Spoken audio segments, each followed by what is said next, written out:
College football playoff expansion, the latest news. We will get to that later, but we will continue our visits with coaches, and Duke head coach Manny Diaz will join us. This is the College Game Day podcast coming to you on Tuesday morning, May 20th. Rece Davis and Pete Thamel with you.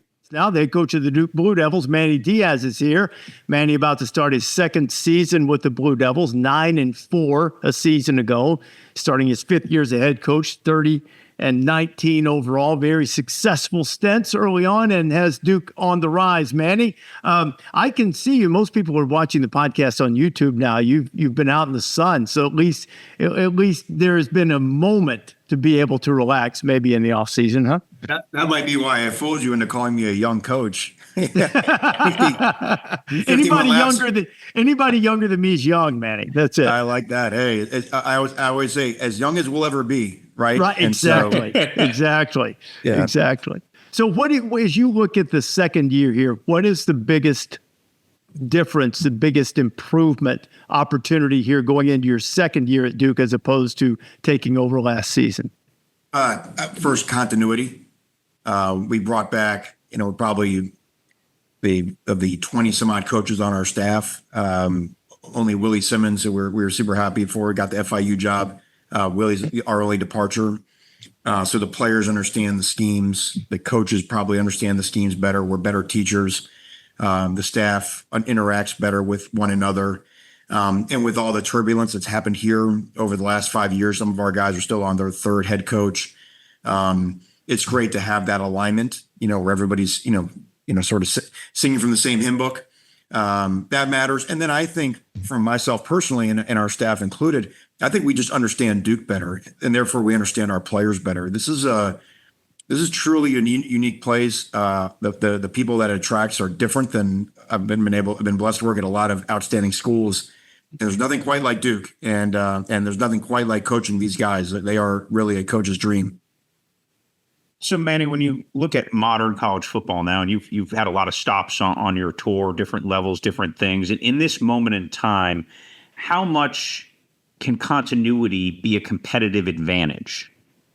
Oh, well, I think it's always been important.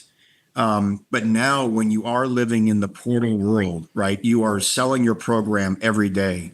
And the most important thing in selling your program is who you are, right? Because, it's not something that just happens during a 1-week portal or a 10-day portal. It's like-minded people attract like-minded people.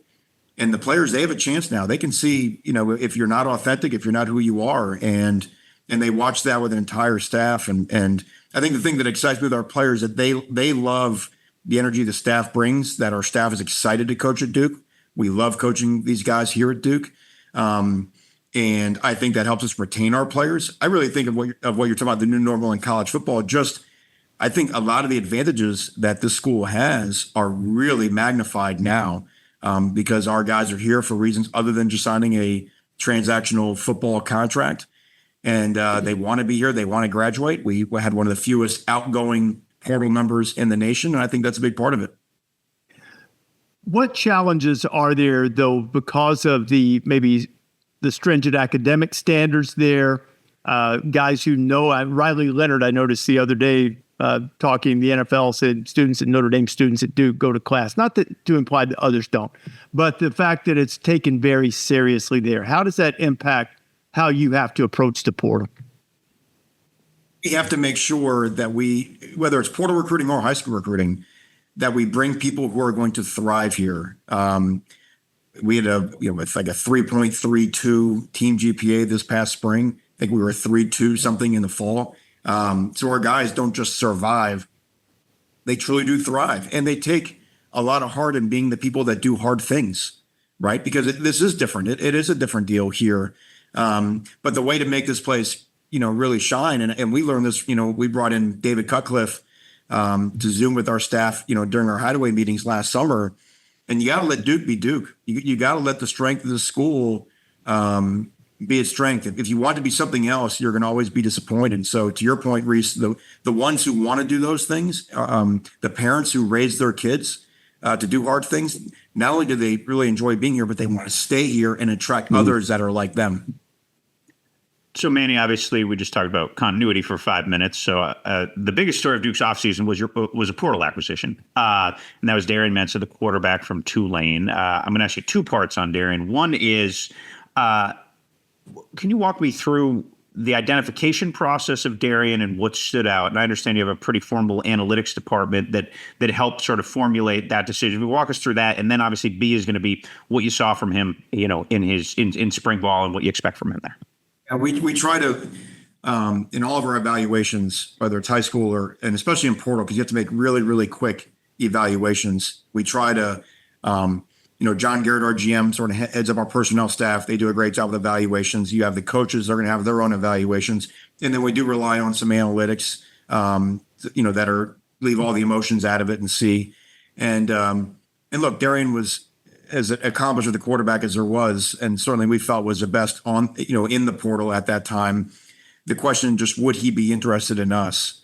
And I think that was really the exciting thing is, he certainly was attracted to the academics at Duke and what this degree could do for him going forward.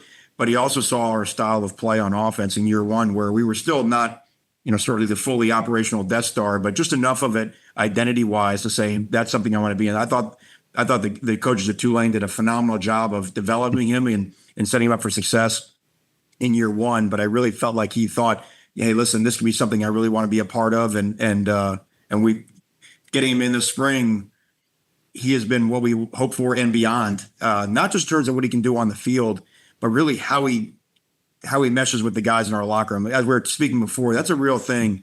And our guys have really taken to him. The guys, just sort of love his personality, his character. He's got a little more of the chip on the shoulder that our Duke guy comes in here with, lightly recruited. That's a common story in our locker room.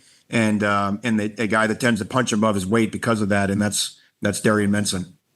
What's a tangible example of something that you feel like that maybe your offense will operate at a higher level this year with him, as opposed to not having him at quarterback? Rece, if you look at any level now with quarterback play, you've got to be able to improvise, right? And again, from my background as being a defensive coach, the quarterbacks that can execute the play the offense coordinator calls, they're tough to defend. But the ones who can execute the play that if you take that away as a defensive coordinator and then it breaks down and then they can create on their own. And you could even see it in the springtime, just Darian's ability to extend plays, not just scrambling to run, but scrambling to throw, which really anytime as a defense, that's the ultimate stress because it wears out your pass rush. Instead of a throwaway that makes 1st and 10, 2nd and 10, even if it's a scramble for 2nd down and 4, just completely changes drive dynamics and it gives us an element that we did not have a year ago. Manny, one place that I know you were intentional about upgrading was the wide receiver position. Andrel Anthony's a name that's obviously familiar to college football fans from his time at Michigan and Oklahoma. Cooper Barkate, probably not as known household name coming from down the street from me at Harvard here. Walk me through a little bit how critical it was to get a little bit more explosive there and what that could do to open things up to help make 9 wins even more. Yeah, if you look at our team a year ago, probably the biggest losses in terms of the hardest for us to replace was Jordan Moore and Eli Pankel. Both those guys are in pro camps right now. Eli, they got 9 touchdowns. Jordan was the heart and soul of our football team. We have some young ones that we really think are going to be special. But again, in this day and age, you just don't have to become young, right? You can become old. And so Andrel and Cooper, as you mentioned, not as familiar to people, but again, the analytics really liked him. Contested catches, one-on-one, back shoulders on the sideline, things that are a big part of our offense. Andrel, with what we've seen, not just what he did in Oklahoma, but prior to at Michigan, explosive threat, right? You hear all the time coaches talk about explosive plays, the ability to either, take the top off of a defense or take a short one and take a short and make it a long one. And that's an element, again, that we feel like would be an added asset to our offense that we really didn't have a year ago. We had to be a little more station to station. And Andrel, I think, has got some game-breaking ability. You made your reputation, Manny, as a dynamic defensive coordinator, and your fingerprints are still all over the Duke defense, and you've got some cornerstone pieces coming back this year. How would you say that you developed and evolved your philosophy defensively over the course of your career?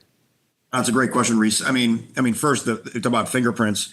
Mickey Andrews' fingerprints are all over this defense. It starts always with front play, which is really still tied into, mid to late 90s Florida State Seminoles. A one gap system, attacking, defensive linemen getting their feet across the line of scrimmage, linebackers, shooting through gaps.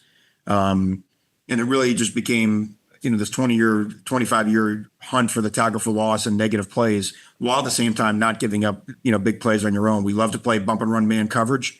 And the two things, your pass rush and your coverage always have to work hand in hand, right? If you can make that quarterback hold on to the ball just a little bit longer, bang, that's where the sack numbers come. But if he doesn't want to hold the ball and you pressure the quarterback, that's where all the PBUs come up. And one of my favorite deals, our first year at Penn State, I think we led the nation in QB hurries and pressures and PBUs.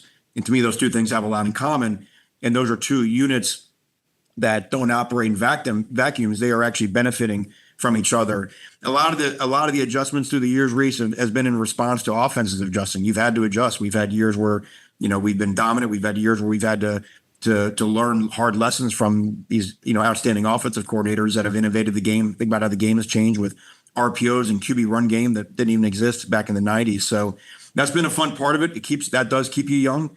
And it keeps you always mentally curious, because if you sit around and think, aha, we've got this figured out, everybody's evolving now because everybody's got everybody's film, everybody's evolving at such a fast rate. It's hard to really be ahead and stay ahead because everything is an open book and everybody's information is out there. Let's dive in a little personnel-wise on defense then, Manny, to build off that. You have a lot of production and talented guys on your D-line. Jalen Rivers was one of the best cornerbacks in the ACC last year and is in position to be one of the best ones in the country this year. Give us a little flavor of what you expect the identity of the defense to be and maybe some names that could emerge like Chandler did last year. Yeah, well, I think, again, starting up front, our defensive ends, Wesley Williams, VJ Anthony, are our two older guys that we expect to have, monster years. It's been fun watching them learn the defense by watching, Penn State's defensive ends and guys in the past. And now a year where they were like, wow, they not just to me, but to our defensive staff, what you said would happen happened with us, right? We are top 5 in sacks. We are, I think, second in tackle for losses. And so those guys were able to set the tone and attract, guess what? A guy like Bryce Davis, who came mid-year, as a top recruit that we edged out Clemson and Georgia for. And the guy looks like the real deal in spring practice. And in my estimation, will be in our rotation this fall. Very, very, very exciting for us. But then you got guys inside, Aaron Hall at defensive tackle. Preston Watson played as a true freshman last year. Really did some outstanding things. Another Ivy guy, Josiah Green, coming from Dartmouth. These are the guys that we can add, especially on the line of scrimmages, that really bolster us and help us. A name that we didn't get the benefit of a year ago is Nick Morris at linebacker, our middle linebacker. He can really fly. And we missed him for most of last year through an injury. And I think he really solidifies us in the middle of the defense. We had some transfers that did a heck of a job for us last year, but I'm excited about him. And then, as you mentioned, Chandler in the back end, right? I mean, that's just, you have corners like that love to get up in receivers' face and play bump and run man-to-man coverage. We have to develop the young depth around him, but we're excited about, Chandler having an all-American type year for us. We haven't quite reached the point in the calendar yet when you have to say it's one game at a time and I'm focused on the next one. When you look at your schedule, big picture right now, what are significant games for this team to be able to accomplish what you think it can? In terms, is it the Illinois game in non-conference in terms of, getting things off to a good start? There's some things that break favorably for you, one would think, at least in terms of preseason prognostication. How do you look at your schedule right now and how you evaluate it as the head coach? You can't say like James would, Elon. Yeah, because nobody believes it when he says that. 1-0, right? 1-0. I'll let you do that in August. In August, it's fine. That's fair enough. Fair enough. I will say this. Actually, if we looked at it last year, we would recognize what a fool's errand that is anyway, because right. Who would have thought this time last year Florida State wins 2 and look, they could turn around and win 10 this year just as easily. So we're definitely in the most volatile time year to year in terms of what can happen. Somebody sent, me this past week our Vegas win-loss deal, and I was like, does anybody remember what our win-loss deal was a year ago? I mean, no one even remembers that type of stuff, right? I'm sure it wasn't 9. Do you But yeah, know? I'd say Do you know what it was? Now that you asked that question, do you? a year Because ago, I don't. I don't even know what it was. Pete's going to So, look it up. I'm sorry. Yeah. I'm sorry to interrupt. Pete will look it up while you're continuing. Go I know it wasn't 8.5. So, look, and I would have put it 8.5. Who knows, right? I mean, we were all learning, and we were still trying to, beg for offensive linemen to come join our program. Yes, the first game matters. You can't win them all without winning the first one. Illinois, I think, is going to be a big time game here in Wallace Wade to have a team that's going to be a top 20 team. I mean, if you look at our opening, Illinois a 10-win team. Then we have to go down to Tulane. They're going to be that's going to be a spicy game. That's a 10-win team. Yeah. And then we get a local rival. We get NC State here to start off ACC play. So a real big deal. Then we got to go to Syracuse, another 10-win team from last year. And then we have the rare thing now in college football. We got to go to Syracuse, and next week we got to turn around and go to Cal. Right. Ooh. So a real strange deal with that. And then speaking of strange deals, something I've almost have never heard of before in all of in my time in this profession. And I think there's 3 teams in our league that have the same thing. We go by, which makes sense coming out back from the West Coast. We go by Georgia Tech at home, who beat us a year ago, and then another bye. So we have one game in 3 weeks. It's very, very unusual. And then we have to go to Clemson after that, and then UConn, who actually, and again, Jim Moore's done a great job. They're a sneaky team. So we have some strange rhythms to our season because of travel, because of buys that are going to be unique. And then I know we finished, our last 3 were Virginia home, in Chapel Hill, and then Wake home. And so at Duke, wherever you end up at the end of the year, how you fare in those 3 games is what can really turn, a good season to a special season and so on and so forth. So, that's why coaches always say it's November, they remember. So yeah, they're all important. We want to go 1-0 and Elon. But in a way, I think that the way the calendar sets up, it's a very unusual season from a pacing standpoint. And we'll have to make sure that we handle not just in terms of who we're playing, but all those sort of oddities in terms of whether travel and buys and whatnot. So our friends in the desert, who are more often correct than incorrect, that's why there's so many lights and the buildings are so tall, had you at 5.5 last year win total, and you have now earned their respect for 6.5 this year, Manny. So bang, let's go. Well, take that what you will. We are not encouraging games of chance, as Rece has noted. No, they're all games of chance. I mean, there are no guarantees in life, except for the fact that the Wally Wade wackos will be out and ready to go for That's sure. Right. I'm sure they cleaned out and turned out some of those lights, and they saw that over/under number there. Think about this year, Rece. We're 16-3 at Wally Wade the last 3 seasons. Wow. And that's like a little known fact. I think we were 16-3 at Penn State. My last 2 and last year at Penn State, maybe one more counting the playoff game they won. So I think there's 11 teams in Power 4 football that have less than 3 losses at home over the last 3 seasons. And here's why that matters, right? Our memories go a lot longer than either our student body, our players, or the people that we're recruiting. Like we're recruiting 16 and 17-year-olds. They have no idea what happened 10 years ago. They were 6, right? They do know the last couple of years. So, I mean, even our student body, we can continue this success and graduate a student body out of Duke, and all they know is walking to our stadium and seeing wins and back-to-back years of storming the field and college game day being here and all that. You turn those hearts and minds around way faster than the 51-year-olds like myself. When's the last time you recruited anybody, head coach, assistant, whatever, who had a keen appreciation and understanding of the history of either college football or the place where you were trying to recruit them? It's rare. most people don't. It's so different. It's so new. I remember when I was at Texas, and this is when Baylor was ascending and had RG3. And again, we're in theory still riding the wave of the Vince Young years, right? That was what, 05? And so this is like 12, 11, somewhere in that time frame. And same thing, the 11th graders, they were in 5th grade. So like when Vince Young scored that touchdown on 4th down against SC, they were all in bed. A lot of them were in bed at that time, you know what I mean? But they knew what RG3 looked like because they weren't in bed, watching him kick everybody's butt. And so it just shows how that was my first lesson of just how quickly all of this changes in terms of the ones that you're really going after. And by the way, get a 15-year-old to sit and watch a football game for 3.5 hours anyway, right? That's a whole different chore than what it was like when we grew up anyhow anyway. So, it's a totally different market that we're selling to now. Let me ask you one non-Duke question, Manny. You've had a fascinating background, a lot of different experiences, places, levels, rises, falls. Your last stop before Duke was Penn State. They are going to be perhaps the dominant storyline on field in college football this season. That storyline condensed to a fortune cookie will be, can Penn State do it? Can they break through? You were there, I believe, during the athletic director transition. I remember talking about this with you in your office, one of the off seasons when I visited there.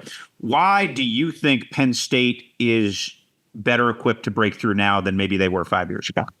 I think if you look anywhere in college football, one of the major lessons that I've learned throughout my career is alignment wins. Organizational alignment wins, university alignment wins. Part of the reason why I was attracted to come here to Duke was Vincent Price, our president, through Nina King, our athletics director, all the way down. And that has proven to be exactly true because, as you know, the last 18 months have been pretty turbulent in college athletics. And there certainly could be some decisions to not favor football. And every one of those has gone towards football. And speaking from my time at Penn State, when you bring in a guy like Pat Kraft, the change in president, there is an alignment from top to bottom at that school. And those, it's funny, it just greases the tracks, right? It just makes everything go, as if you're going with the current instead of fighting against the current. And so those things don't guarantee championships because you're not the only school that's doing that, right? Unfortunately, that's the issue, right? Everybody wants to win, and there are others, but it is almost impossible to win a championship without that. And so, Pat Graff, who, again, I first came in contact with, through the Temple opportunity, his showing up at Penn State, I thought was a major change in fortunes for that place, and I think you're seeing some of the moves that they're making that correspond to that. I agree with you. The alignment matters. You hear people talk about it all the time. I draw the parallel, though, to like a baseball team with good chemistry. There's really no reason that it needs good chemistry because it's an individual sport within a team concept in many ways. Football success having something to do with whether the president likes football or not also seems like, well, I understand why it's better if you have it, but why in the world does it matter? But obviously it does. What's a tangible example of something that a coach would encounter that would speak to, and I'm not asking you to call any place out where you've been, but just a theoretical example of something a coach might encounter that would indicate the alignment is not there? Well, it's going to be the support when things don't go well, right? And not you just mean go like well, you mean like wins and losses, or well, I was going to say even beyond that. Look, it could have to deal with budget cuts, right? I mean, it is a hard. You want to talk about a hard job right now, with everything that's going on right now with house settlement and whatever. Being an AD is a very, very hard job because of all of a sudden having to find the 20.5 in rev share, rebalance scholarship books, still be Title IX compliant, try not to cut, as we shouldn't, try not to cut Olympic sports. You're simply pulling a wagon in too many directions, right? And then again, you got a president up above who's trying to figure out how all this makes sense, and invariably you're going to ask for more money from up above. So there's just so many little micro decisions that test your will. I mean, look, everybody, day one, everybody's going to hug and sound like they're on board. But those, I think, are the real decisions that determine how far you want to go. And I've always said it, like, you can just look at a place and say, man, I just feel like that place should win more than it does. And very often that's what it is. Somewhere along the line, they're not aligned in a way where when those kind of push come to shove decisions, that's really where people get exposed. So that's an interesting segue to sort of bringing that macro conversation to the micro at Duke, Manny. I know from talking to Mike Elko when he was there, from talking to Mike Krzyzewski over the years, there has been seemingly an increased urgency the last 5 or so years there at Duke, a realization that for Duke basketball to remain on this type of prominent stage, Duke football needs to be vibrant and successful, not just sort of passing along. How have you tangibly felt that, to steal Rece's good line of direct questioning there? No, I feel that in my relationships. I feel that with my relationship with John Shire. I feel them in my relationship with Carol Lawson. I mean, you really sense everybody is the understanding that the rising tide floats all boats, and we're, trying to push wind into each other's sails, and how we, and just in terms of how we support each other, how we support each other's programs. And look, I think there's something, and again, this is what I've learned in my time being here. This has nothing to do with me, but if you look at what's going on right now across the nation in higher education, especially at elite academic institutions, of which Duke is one of them, we stand alone right now in terms of being able to offer not just the elite academic experience, but you know what our kids do here? They have a lot of fun. It is really, really fun to go to Duke. And I say that not as, I know we've got a couple of Duke parents on this call, not just as a coach. I'm a Duke dad, right? We're a Duke family. I've got a son here, and he's having the time of his life. And that's not happening everywhere. There's a lot of places, for a lot of reasons that we don't need to get into, where it's just not like that. And why is that the case? There's no doubt that Wallace Wade Stadium and the Wackos, that's a part of it. The Cameron Crazies, that's a part of it. Our athletics is so tied in to our campus experience here at Duke with our student body that at all costs, to even just to further the notion, forget about furthering the ideal of Duke basketball, to further the notion of who we are academically as a premier institution, we need athletics to survive. And it's one thing if you're a football coach, is waving a flag like at the top of the structure of Les Mis to say that. It's a whole other thing when the president understands that, and our board of trustees, of which Adam Silver was the chair of our board of trustees, and you have people like Grant Hill that are so we're very blessed here to understand that everybody knows that the culture of this university is that it truly is the best of both worlds. So a lot of people probably know that Rece's son, Chris Davis, played baseball at Duke. So that would make two Duke parents on the call. If you wanted to offer a scholarship to 3-year-old Teddy Thamel, I can't promise Manny the genetics are really going to end up going his way in terms of playing Division I football. But I'm just saying he's open to listening, and to any NIL endorsements you're able to justify. He's really thriving in potty training right now. So we could make 3 Duke parents on this call if you want to start gathering your letters of recommendation and getting them into extracurricular 3-year-old activities. So you're just worried about getting him into a good kindergarten in Boston right now. You got to fight that fight. And I did notice, conspicuous by his absence, you do have a good relationship with Chris Pollard, the baseball coach, don't you? Okay, good. I just wanted to make sure, because you just left him right out. No. All the agendas are pouring out late in this interview. I'd never hear the end of it from 14 if I didn't mention Chris, it. You had the turnover chain. He's got the lunch pail. So that's right. Everybody's got the thing. Chris knows I'm a little slow, like the pitch I threw when they invited me to throw the first pitch about a month ago, and it registered about 12 miles an hour. I didn't want to break the poor kid's hand. With the ball almost came to a full stop in midair. So,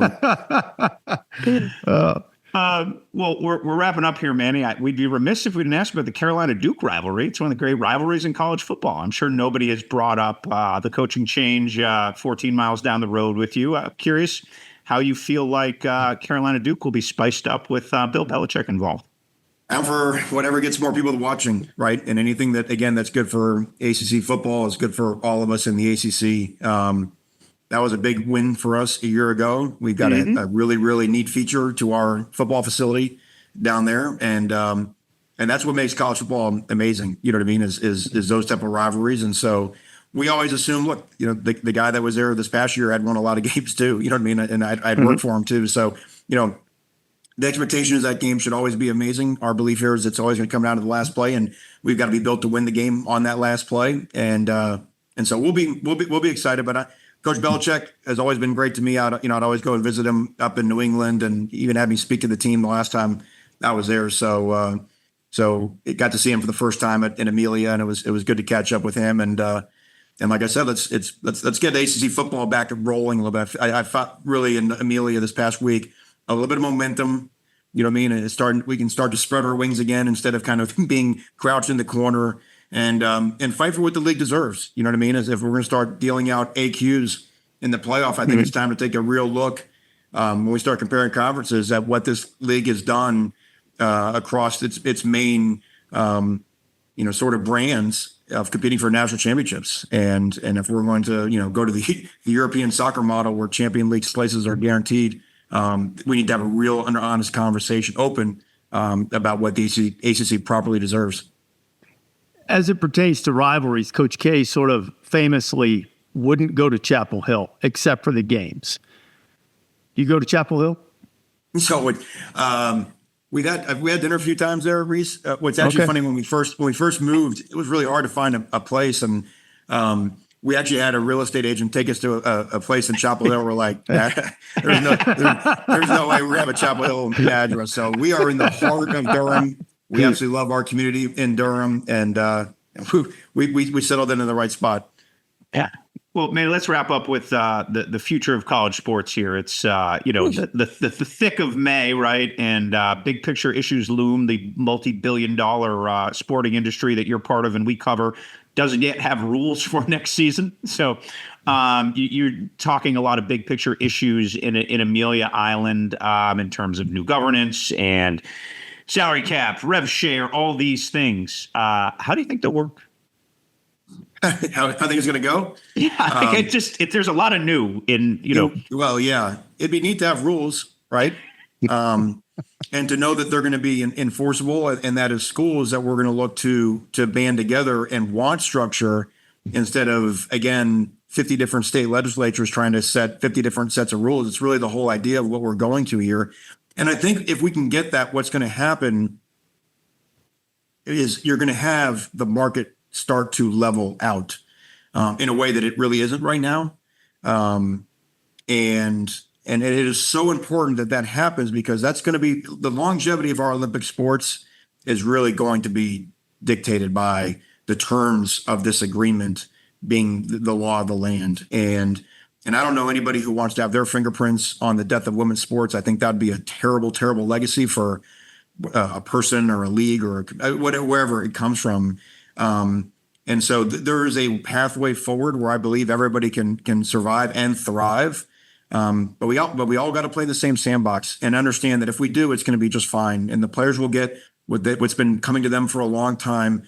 And we can protect the sport that we really have all enjoyed covering, following, watching, coaching, and put away some of this uncertainty and a lack of common sense that if you explain it to a fifth grader, they'd look at you cross-eyed, right? We got to at least pass the fifth grade test going forward. And I think we might be on our pathway to doing that.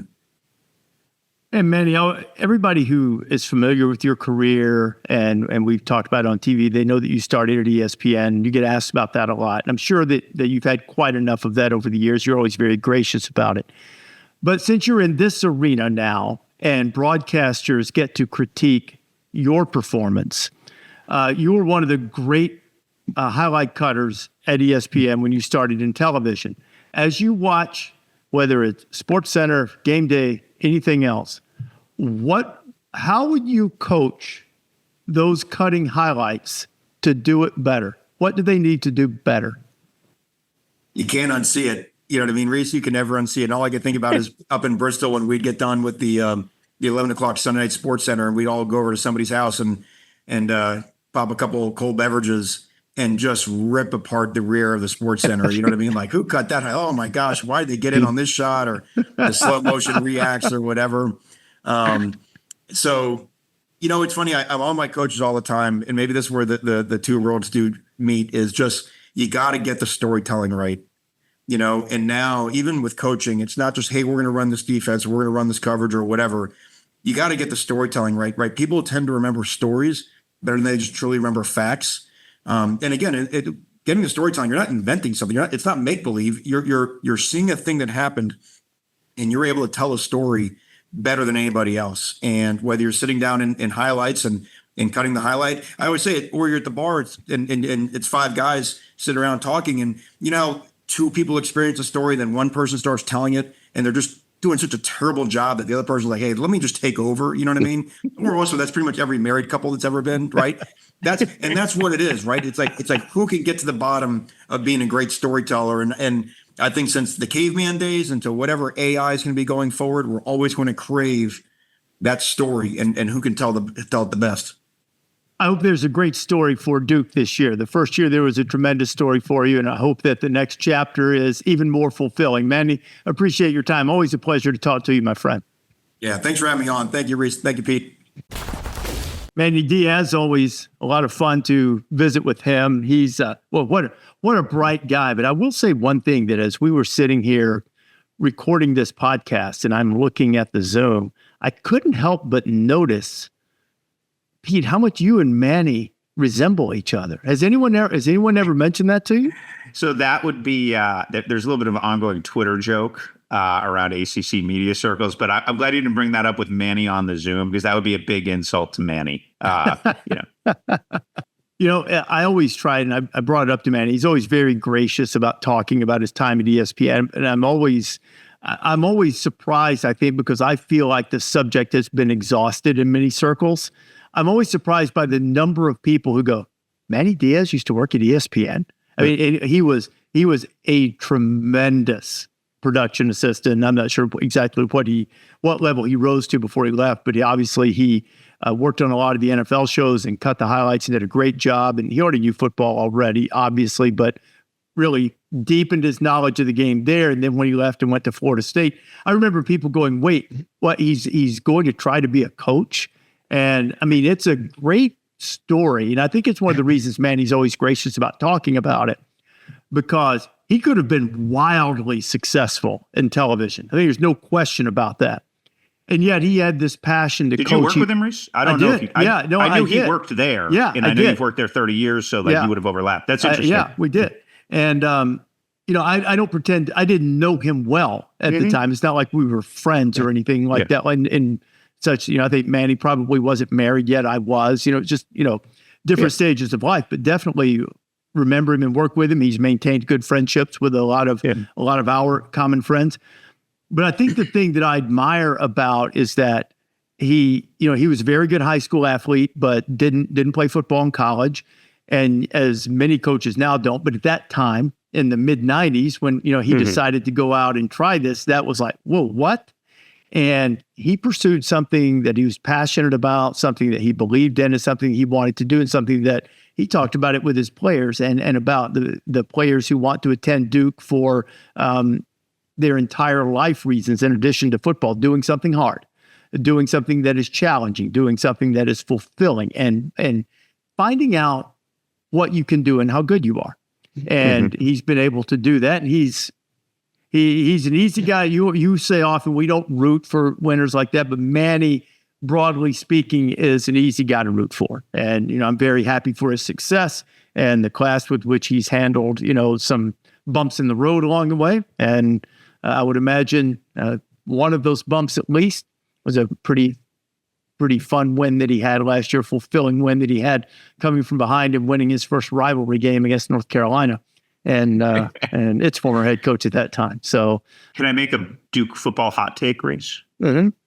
So if Duke wins in week 2 against Illinois, and that game which may be preseason top 15 too. Yeah, yes. Or so if not better. Yeah. Yeah. No, it's a significant if. But if Duke is able to get by Illinois, there is a path there for them to be in the thicket of college football playoff contention / conversation, because Tulane is a difficult game on the road, as Manny mentioned, but Tulane is not what they were. I mean, they lost a lot. And look, we say some version of this every August, I feel like, now that we've been doing this podcast for a couple of years. It gets harder and harder by the year to project what these teams are going to look like, because there's so much personnel. And I'm not making an excuse. I'm just saying, like, it's less linear one year to the next. But if you go past Tulane, all of a sudden you've got NC State at home, you're at Syracuse, you're probably favored at Cal, Georgia Tech at home, and then they go to Clemson November 1st. That game could have significant stakes.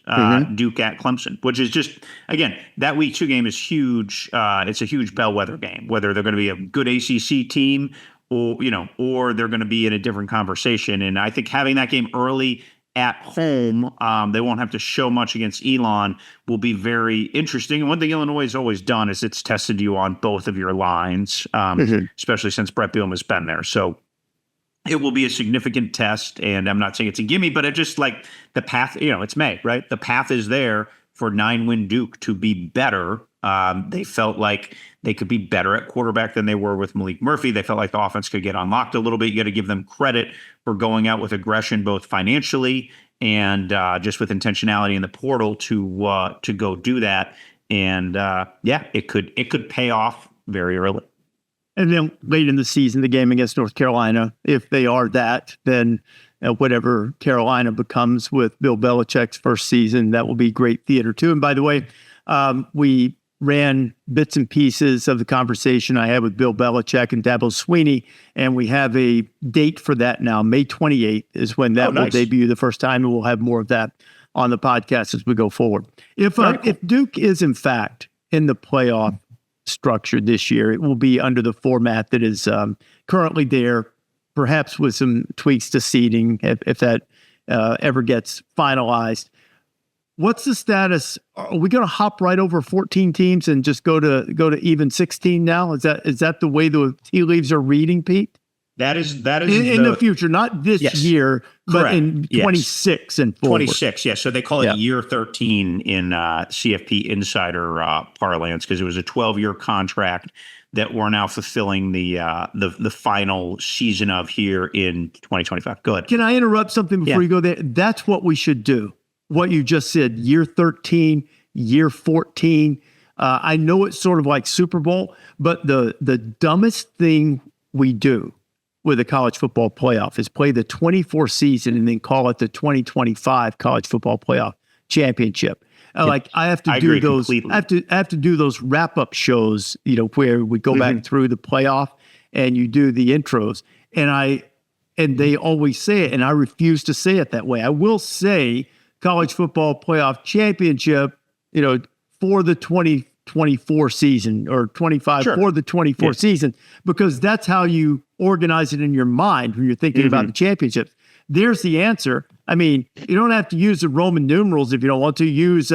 Use Helvetica font. I don't care what you do, but just do it something where it's consistent and everybody understands what year it is or what season it represents. It's the same thing with if the Rose Bowl was the championship game one year. It's like the 2005 Rose Bowl, but it's like the champion of the 2004 season. So I empathize, and then you're like counting on your fingers. Was it one? Right. Yeah. It is just exactly. It is very annoying. So the trend lines right now, Rece, sort of as a compromise as the CFP officials have been gathering. So there's been 2 commissioner meetings of the Power 4 commissioners, one in New York about 10 days ago, and then one this past weekend in Charlotte, to basically say, okay, let's sit down and figure this thing out right now. And 16 is like a bit of a compromise, right? Because the automatic qualifiers, which the Big Ten has been very staunch on, and the SEC coaches and athletic directors have been staunch on, if they're going to add a 9th game, which is probably coming up here in the next couple of months, and then if they're going to do a Big Ten scheduling agreement where they play each other, they want the protection of automatic qualifiers. Are those actually needed?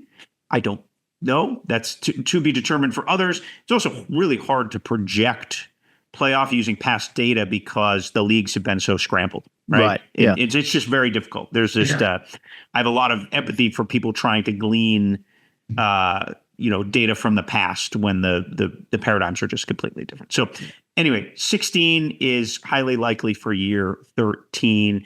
How that looks in the AQ structure and how it goes, what was pushed forward by the Big Ten, the SEC, was a 4-4-2-2-1-1-1, I believe, if my Syracuse math is right there. And we may see some adjustments or altercations or pushback to that by the ACC and the Big 12 to try to alter it in some other way. We're still a good 6 weeks away from that. These little morsels that come out all get a ton of attention because there's nothing else going on right now. But nothing is ready to be formalized from that sense. And then they have to go back to the rest of the CFP, and then there's a group of presidents who technically oversee it, and there's like a million steps. But basically, those 4 commissioners are figuring it out, and they're going to bring it forward. And remember, the way things were adjusted within the last year, the Big Ten and the SEC basically have the power to do what they want, for lack of going into technical legalese. That is where this is. And so there's some pushback right now from the Big 12 and the ACC about this model. Where do they compromise? Where do they go? How does it work? That's going to be hashed out over the upcoming weeks. We've got Big 10 meetings in Southern California this week. Logical Big 10 hotbed, right? For meetings. They used to be in Rosemont at the old offices in Chicago. But times have changed, and those are some ideas I think will be hashed out then.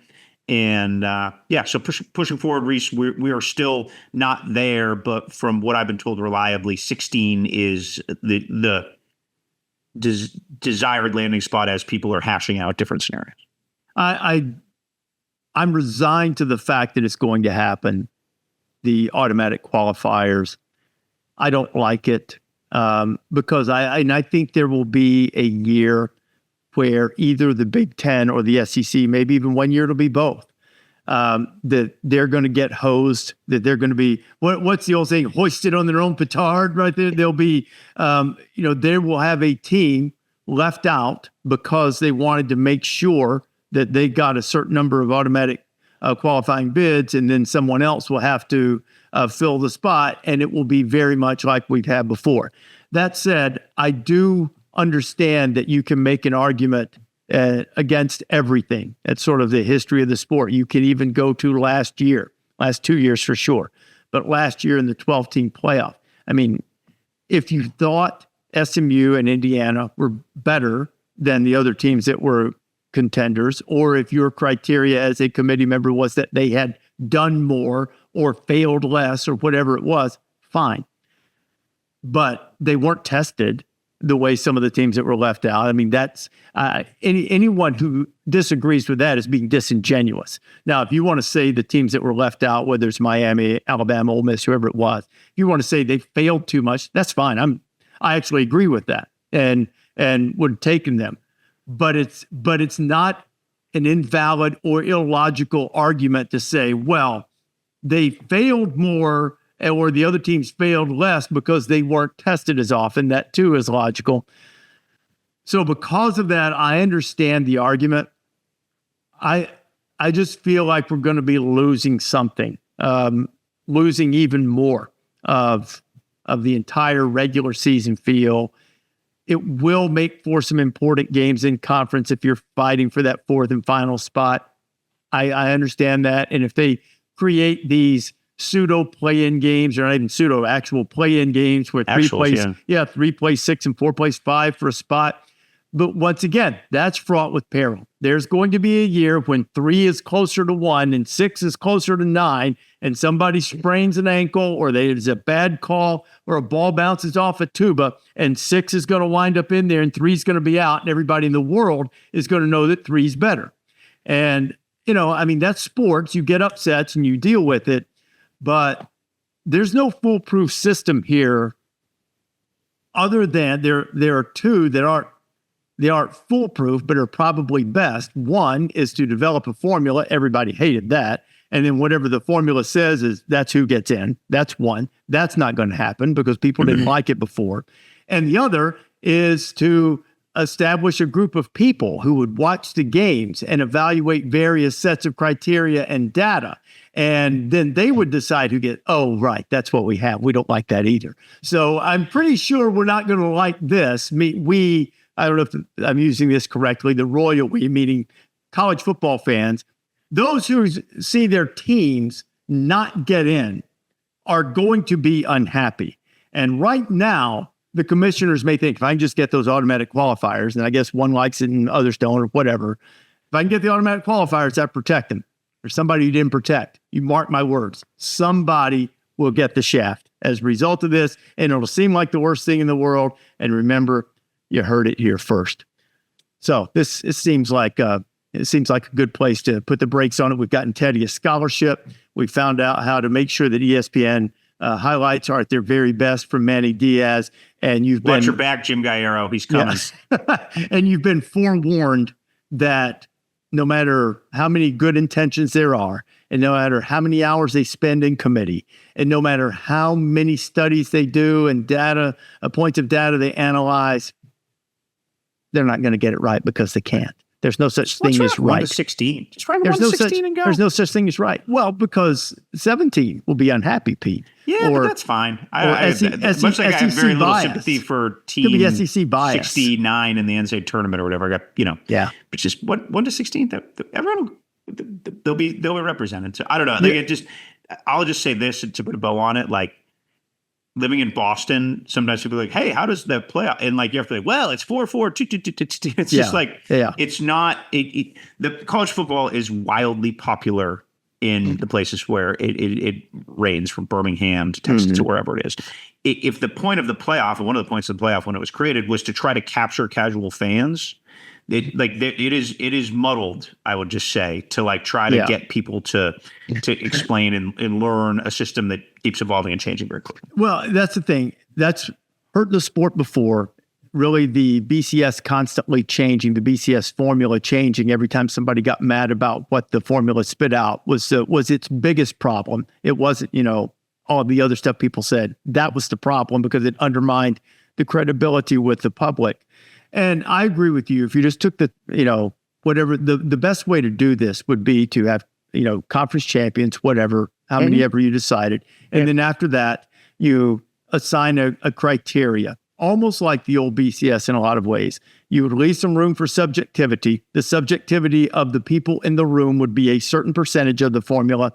And the best set of data, compilation of various computer rankings, strength of schedule, whatever you want to use, becomes a certain percentage of the ranking. How you fared in your conference is a certain percentage of the ranking. And then the subjectivity, more so than the old poll system in the BCS where that factored in, but the actual evaluation of the committee maybe carries a huge percentage of that.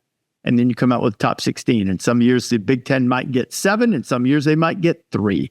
And that would be best for the sport. Anyway. Amen.